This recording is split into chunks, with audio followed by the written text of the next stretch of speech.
Hello students, इस video में मैं आपके साथ जो है इन्वर्स ट्रिग्नोमेट्रिक फंक्शंस के फॉर्मूले डिस्कस करूंगी। तो सबसे पहले फॉर्मूले डिस्कस करने से पहले मैं आपको ये बता दूं कि इन्वर्स ट्रिग्नोमेट्रिक फंक्शंस जो हैं, नाम से ही आपको पता चल रहा है इन्वर्स ट्रिग्नोमेट्रिक फंक्शन, जो आपके 6 रेशियोज जो टिग्नो में होते हैं।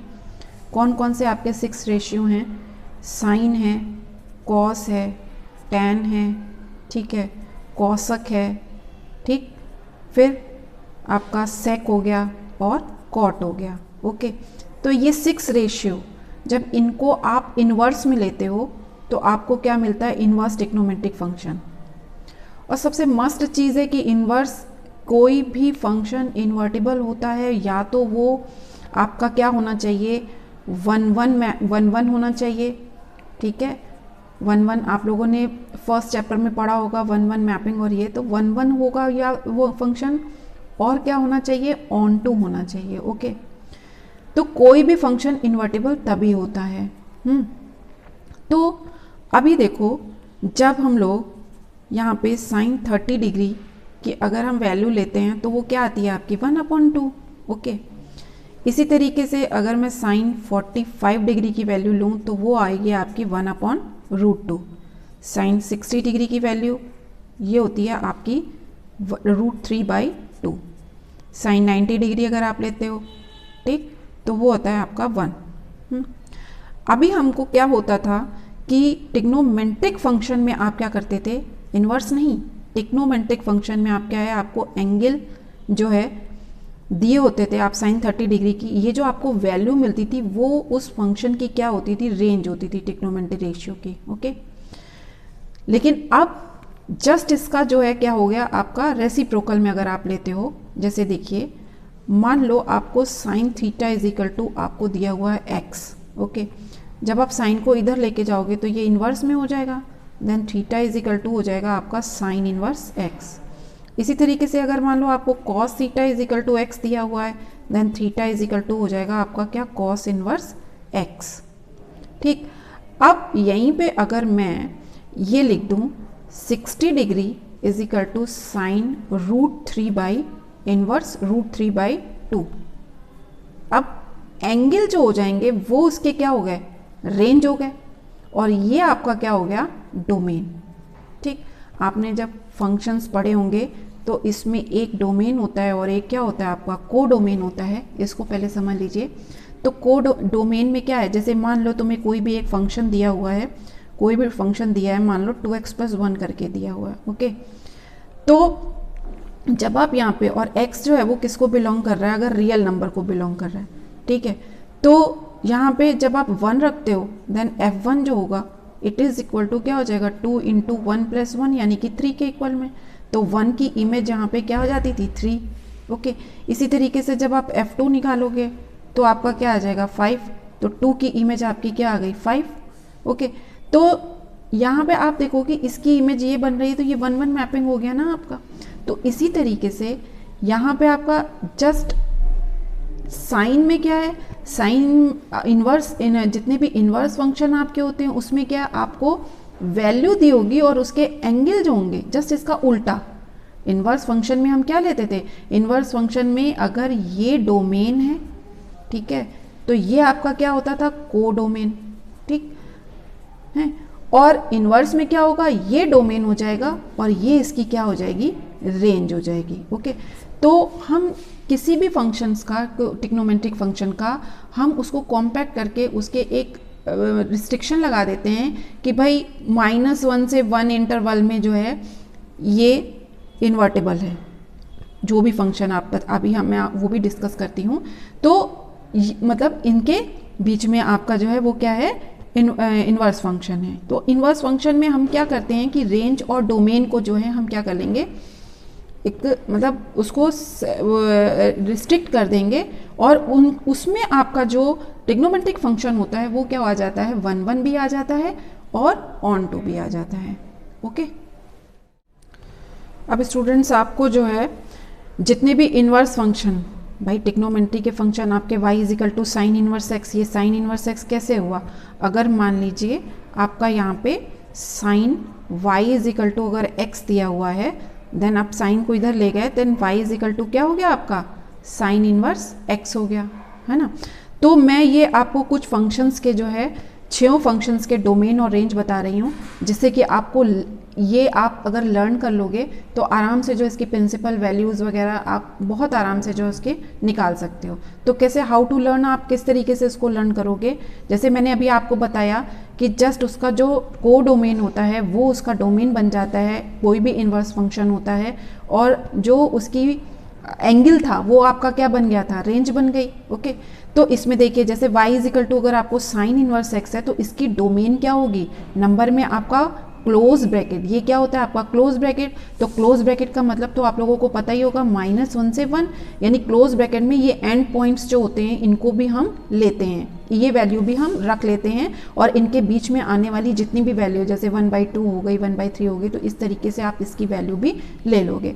तो इसका डोमेन क्या हो जाएगा, -1 से 1 पे हो गया, -1, और इसकी रेंज क्या होगी, -π/2 से π/2 होगी। ओके, हम -π/2 और π/2 को भी लेंगे क्योंकि ये क्या है आपका क्लोज ब्रैकेट है। ठीक, अब अगर मान लो आपको y is equal to cos inverse x दिया है तो इसकी डोमेन क्या होगी, -1 और 1, यानी कि -1 भी लेना है और 1 भी लेना है, और इसके बीच के जितने भी नंबर्स होंगे आप उनको लोगे, और इसकी रेंज क्या जाएगी, 0 से π होगी। ओके, 0, π होगी क्लोज ब्रैकेट। फिर y is equal to tan inverse x, अब ये आ गया आपका ओपन ब्रैकेट। ओपन ब्रैकेट में आपने -∞ और इनफाइनाइट को नहीं लेना, बल्कि इनके बीच जितने भी आपके नंबर्स आते हैं उनको आप लोगे। ओके, वो वैल्यूज़ आप लोगे, तो ये हो गया आपका ओपन ब्रैकेट का मतलब। ठीक है, अब समझ में आ गया होगा स्टूडेंट्स आपको।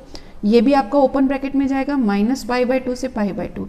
ये देखिए साइन इनवर्स x क्लोज में है और ये ओपन में है, इसको आपको दिमाग में रखना है।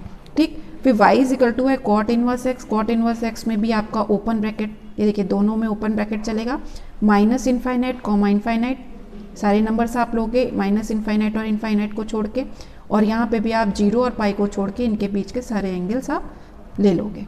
ओके, अब आता है आपका y is equal to sec inverse x। Sec inverse x में आप रियल नंबर, सारे ऑल रियल नंबर्स के लिए सेक इनवर्स x जो है वो इन्वर्टिबल होगा आपका, माइनस एक्सेप्ट आप इसको छोड़ दोगे, -1 और 1 के बीच में आने वाला जो भी वैल्यू होगी उसको छोड़कर, एक्सेप्ट ऑल रियल नंबर्स। और इसी तरीके से इसकी रेंज आएगी, रेंज में आपका ये क्लोज ब्रैकेट है, इसमें 0 π, लेकिन आप इसमें एक्सेप्ट क्या करोगे, π/2 को छोड़कर। ठीक, फिर y is equal to cosec inverse x है। कॉसक इनवर्स x में भी आपका सेम सेक इनवर्स x की तरह है, r माइनस यानी रियल नंबर में से आपको एक्सेप्ट -1 और 1 के बीच में जो भी वैल्यू आती है उसको छोड़कर सारे नंबर्स आप ले सकते हो, और क्लोज ब्रैकेट में आप -π/2 और π/2 एक्सेप्ट 0 डिग्री, यानी सेक कॉसक इनवर्स 0 नहीं होगा आपका। ओके, तो इस तरीके से ये टेबल मैंने बना दी है, इसको आप अच्छे से लर्न कर लीजिएगा, जो कि आपके प्रिंसिपल वैल्यू को निकालने के काम में आ जाएगी। ओके, अब देखिए इन्वर्स फंक्शन की आपकी जो है रेसिप्रोकल प्रॉपर्टीज़ कौन कौन सी हैं। तो रेसिप्रोकल प्रॉपर्टीज़ में यही आपके फॉर्मूले हैं जो कि आपके इन्वर्स फंक्शंस के क्वेश्चंस को सॉल्व करने में जो है काम आएंगे। वो कैसे हैं, जैसे कि आप जानते हो, ओके, आप जानते हो कि साइन थीटा जो होता है it is the reciprocal of 1/cosec theta, या फिर आप cosec थीटा को भी ऐसे ही लिखते हो 1/sin थीटा। ठीक, ये तो हमने टिक्नोमेंट्री में पढ़ के आए हैं। अब इन्वर्स में आप इसके किस तरीके से फॉर्मूले डिस्कस करोगे, जैसे मान लो आपको साइन इन्वर्स x है और उसको आपको कॉसक इन्वर्स x में चेंज करना है, then it is equal to cosec inverse 1/x हो जाता है। ओके, तो इसी तरीके से आपका जो कॉस इन्वर्स x है it is equal to sec inverse 1/x हो जाएगा। और tan इन्वर्स, क्योंकि tan जो होता है वो किसका रेसिप्रोकल होता है, कॉट का होता है, तो आप जब x की फॉर्म में लोगे तो आपका ये हो जाएगा 1/x, cot inverse 1/x। Just इसके अब कॉसक, अगर मान लो कॉसक को आपको साइन में चेंज करना है, then cosec inverse x is equal to हो जाएगा आपका साइन इनवर्स 1/x, और sec inverse 1x is equal to किसके इक्वल में होगा, कॉस इनवर्स 1/x। ये सारी प्रॉपर्टी आपको क्वेश्चंस सॉल्व करने में हेल्प करेगी। ओके, तो अब आपका आता है cot inverse x, then cot inverse x tan का होता है तो tan इनवर्स 1/x लिख लोगे। ओके, तो ये हो गई आपकी प्रॉपर्टीज। अब आता है आपका ट्रांजिटिव प्रॉपर्टी। ट्रांजिटिव प्रॉपर्टी जो होती है वो आपकी ट्रांजिटिव प्रॉपर्टी, ठीक है।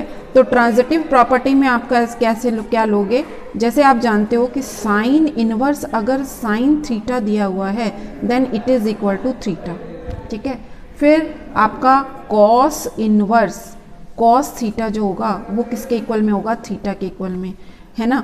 और tan inverse tan theta it is equal to theta के, ठीक। अब कॉट इनवर्स कॉट थीटा जो होगा वो किसके इक्वल में होगा, थीटा के इक्वल में।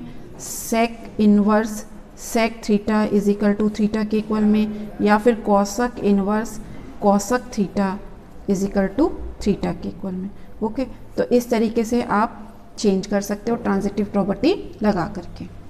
अब जो फॉर्मूले मैं बताने जा रही हूँ इस पर आपकी शायद एनसीईआरटी की 2.1 एक्सरसाइज बेस्ड है, प्रिंसिपल वैल्यू और ये सब करना आपको निकालना है। तो जैसे कि अगर मान लो आपको यहाँ पे दिया हुआ है sine inverse minus x, okay, then sine inverse minus x जो है वो किसके इक्वल में होता है, माइनस के साइन इनवर्स एक्स के इक्वल में होता है। डायरेक्ट आप उसको लिख सकते हो sign inverse minus x, okay. इसी तरीके से आपका जो कॉस इनवर्स होता है, अगर कॉस इनवर्स माइनस एक्स दिया हुआ है, माइनस एक्स का मतलब है जैसे कि आपको यहाँ पे दिया हुआ है साइन इनवर्स -1/2 करके दिया हुआ है, ओके। तो साइन इनवर्स -1/2 का मतलब है आप इसको डायरेक्ट ऐसे लिख सकते हो माइनस के साइन इनवर्स 1/2, ठीक। फिर अब हम जानते हैं कि साइन माइनस साइन इनवर्स ये 1/2 किसकी वैल्यू जाती है, साइन में किसकी जाएगी वैल्यू, साइन π/6 की वैल्यू जाएगी, 30 डिग्री की वैल्यू। अब साइन इनवर्स साइन थीटा मैंने किसके इक्वल में आपको बताया था, थीटा के इक्वल में, तो -π/6 इसका आंसर आ जाएगा, ओके। तो इस तरीके से हम इसको जो है चेंज कर सकते हैं। अब कॉस इनवर्स अगर आपको -x दिया हुआ है then it is equal to होता है pi minus cos inverse x के इक्वल में, ठीक। अब थर्ड आपका क्या आता है, tan inverse, okay, then tan inverse minus x जो है वो इक्वल होगा माइनस के टैन इनवर्स एक्स के, ठीक। फोर्थ आपका रेशियो क्या है, अगर कॉट इनवर्स को भी ले लो ऐसे ही, तो कॉट इनवर्स माइनस एक्स जो होगा सेम जैसा टैन है वैसे ही आपका के कॉट इनवर्स एक्स माइनस के हो गया, ठीक है। अब आता है आपका sec inverse x, okay, sec inverse minus x, ये होता है आपके किसके इक्वल में, pi minus sec inverse x के इक्वल में। और कॉसक इनवर्स माइनस एक्स जो है वो होगा आपका किसके इक्वल में, माइनस कॉसक इनवर्स माइनस एक्स के, ठीक है। तो इस तरीके से आप माइनस में प्रॉपर्टी, अगर माइनस में वैल्यू दी हुई है तो पहले उसको चेंज करिए और उसको सॉल्व कर लीजिए। जैसे कॉस इनवर्स माइनस एक्स में देखिए आप कैसे करोगे, कॉस इनवर्स माइनस, जैसे आपको चलो 1/2 ही दिया हुआ है, देन आप इसको क्या लिख सकते हो, पाई माइनस कॉस इनवर्स 1/2, ओके, जो ये प्रॉपर्टी मैंने बताई। अब आपको क्या करना है यहाँ पे पाई माइनस, अब देखो कॉस इनवर्स 1/2 किसकी वैल्यू होती है, कॉस, यहाँ पे π/3 की वैल्यू 60 डिग्री की वैल्यू होती है। Then cos inverse cos theta आपका किसके इक्वल में हो जाएगा, पाई माइनस थीटा के इक्वल में, यानी π/3 आ गया। देन इस आंसर इज 2π/3। तो आप इसको इस तरीके से कन्वर्ट कर सकते हो, ओके। अब कुछ फॉर्मूले आपके हैं, जैसे कि ये इस तरीके का ये फॉर्मूला आपको दिया हुआ है, sine inverse x plus cos inverse x, ये हमेशा याद रखिए किसके इक्वल में होता है, π/2 के इक्वल में होता है। देन टैन इनवर्स एक्स और प्लस कॉट इनवर्स एक्स, ये आपका किसके इक्वल में होता है, π/2 के इक्वल में होता है। फिर आता है आपका sec inverse x plus cosec inverse x, it is equal to π/2। तो ये तीनों आपको लर्न करने हैं कि ये किसके इक्वल में होते हैं, ओके। अब कुछ फॉर्मूले ऐसे हैं कि आप जो है जैसे आप डायरेक्ट चेंज कर सकते हो, जहाँ पे आपको साइन को कॉस में कन्वर्ट करना है या फिर आपको टैन को साइन में कन्वर्ट करना है, डायरेक्ट आपको साइन इनवर्स एक्स को, देन ये फॉर्मूले आपके शायद बुक में नहीं होंगे, लेकिन अब मैं आपके साथ ये डिस्कस कर देती हूँ। बहुत इंपॉर्टेंट है, आप डायरेक्ट में IIT JEE मीन्स के जैसे ओरली क्वेश्चन आपके आते हैं ऑप्शन वाले, आप डायरेक्ट छोटे छोटे क्वेश्चन जो है बहुत आराम से सॉल्व कर सकते हो। देन अगर आपको theta is equal to cos inverse x दिया हुआ है, theta is equal to cos inverse x का मतलब आप समझ लो कि यहाँ पे एक्स इज इक्वल टू आपको क्या दिया हुआ है, कॉज थीटा दिया हुआ है। ओके, तो आप या तो आप छोटे छोटे फॉर्मूले लगा के उसके फॉर्मूले वहाँ पे बना सकते हो, नहीं तो आप डायरेक्ट भी लर्न कर सकते हो। तो आपको अगर कॉस इनवर्स एक्स को साइन इनवर्स एक्स में चेंज करना है, then it is equal to sine inverse under root 1 minus x square के इक्वल में आप रख सकते हो डायरेक्ट। और अगर इसी को आपने इन दोनों में से कोई चीज़ दी है तो आप इसको डायरेक्ट चेंज कर सकते हो tan inverse under root 1 minus x square upon x के इक्वल में।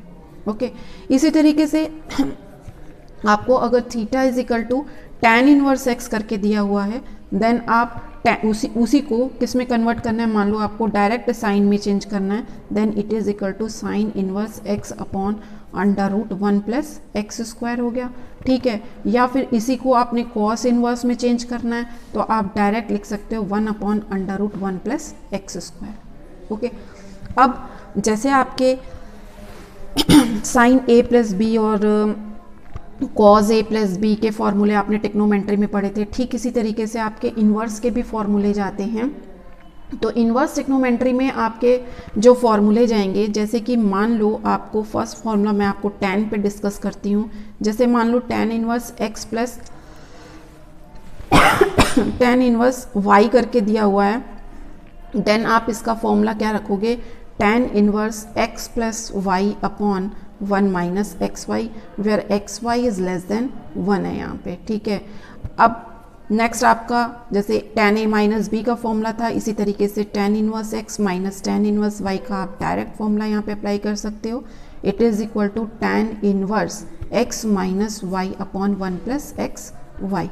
ओके, एक चीज़ और मैं एक आपको फॉर्मूला बताती हूँ जिसमें कि आपको tan inverse x plus tan inverse y plus tan inverse z का फॉर्मूला, अब डायरेक्ट ये फॉर्मूला अप्लाई कर सकते हो। कैसे, tan inverse x plus y plus z minus x y z करके होगा upon 1 minus x y minus y z minus z x. तो अगर आपको 3 यहाँ पे फॉर्म में दिख रहा है, जैसे 1/3 1/2 1/4 करके दिख रहा है, तो आप डायरेक्ट ये फॉर्मूला अप्लाई कर सकते हो। ओके, तो इसके बाद मेरे पास आते हैं फॉर्मूले साइन के। Then sine inverse x plus sine inverse y अगर आपको दिया हुआ है, then it is equal to, आप जैसे साइन a प्लस बी का होता था, ये हो जाएगा आपका x under root 1 minus y square plus y under root 1 minus x square. ये हो गया sine inverse x plus y का। ओके, अब sine inverse x minus sine inverse y का फॉर्मूला आपका क्या जाएगा, यही चीज़ आपकी नेगेटिव हो जाएगी, जैसे a प्लस बी और उसके फॉर्मूले में करते थे a माइनस बी में, आपका ये हो गया y under root 1 minus x square. तो लर्न करने का सबसे अच्छा तरीका है, आपको प्लस का याद है, माइनस आप उसमें केवल ऐड कर दोगे। अब cos inverse x, then cos inverse x plus cos inverse y का अगर आपको फॉर्मूला लगाना है, then it is equal to cos inverse x y, यहाँ पे प्लस है तो ये माइनस हो जाएगा, under root 1 minus x square under root 1 minus y square. Okay, next है आपका cos inverse x minus cos inverse y है। अब जब यहाँ प्लस है तो यहाँ पे माइनस हो गया, भाई कॉस ने माइनस कर दिया, और ये हो गया आपका यहाँ पे plus under root 1 minus x square under root 1 minus y square. ठीक है, तो ये तो x प्लस वाई के हो गए। फॉर्मूले जैसे आपके साइन 2a कॉस 2a के थे, इसी तरीके से 2 साइन इनवर्स x का फॉर्मूला, तो 2 साइन इनवर्स x का फॉर्मूला जो है आप डायरेक्ट यहाँ पे साइन इनवर्स x में इसको कन्वर्ट कर सकते हो। क्या होता है, साइन इनवर्स, ठीक है, 2x under root 1 minus x square करके हो जाता है। अब 2 कॉज इनवर्स x का फॉर्मूला तुम्हें चाहिए, तो 2 कॉज इनवर्स x का कॉज इनवर्स आपका क्या हो जाएगा, 2x स्क्वायर माइनस 1। तो इसका एक और अगर चेंज करना चाहो तो cos inverse 1 minus 2x square भी कर सकते हो। ओके, ये तो हो गया आपका कॉस का। अब आता है आपका किसका, 2 tan इनवर्स x का। ठीक, तो 2 tan इनवर्स x का क्या हो जाएगा आपका, ठीक है, tan इनवर्स, ठीक है, 2x में तो ये हो जाएगा आपका, tan को जब tan में चेंज करना है। अब मान लो 2 tan इनवर्स को तुमने साइन में चेंज करना है, तो साइन इनवर्स में ये होगा आपका sine inverse 2x upon 1 plus x square. अब 2 tan इनवर्स x को अगर आपको कॉस में चेंज करना है, then 1 minus x square upon 1 plus x square, ये हो जाता है। अब 3 है ना, ओके, जैसे साइन 3a का फॉर्मूला होता है, ऐसे ही 3 साइन इनवर्स x का फॉर्मूला आपका क्या जाएगा, sine inverse 3x minus 4x cube चला जाएगा। ओके, फिफ्थ आपका फॉर्मूला इसमें जाता है 3 कॉस इनवर्स x का, देन कॉस इनवर्स x का क्या हो जाएगा, कॉस इनवर्स, यही चीज़ आपके आगे आ गई 4x क्यूब माइनस 3x, यही होता है ना, 4 cos cube theta minus 3 cos theta. तो ये आपके सारे फॉर्मूले उसी से बनाए हुए हैं, सारे फॉर्मूले इन्वर्स में हैं बस। ओके, अब 6 आपका 3 tan इनवर्स x का अगर फॉर्मूला आपको लर्न करना है, then it is equal to, direct आप लगा सकते हो, जहाँ पे भी आप देखो 3x minus x cube upon 1 minus 3x square.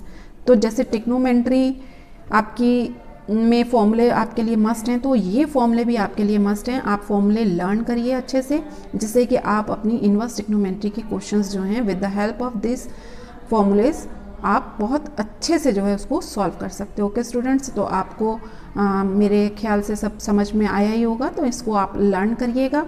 ठीक है, तो नेक्स्ट वीडियो में आपको सॉल्यूशन बताऊंगी कुछ इंपॉर्टेंट क्वेश्चंस की, कैसे प्रिंसिपल वैल्यू निकाली जाती है और किस तरीके से इनवर्स फंक्शंस को सॉल्व किया जाता है। ओके।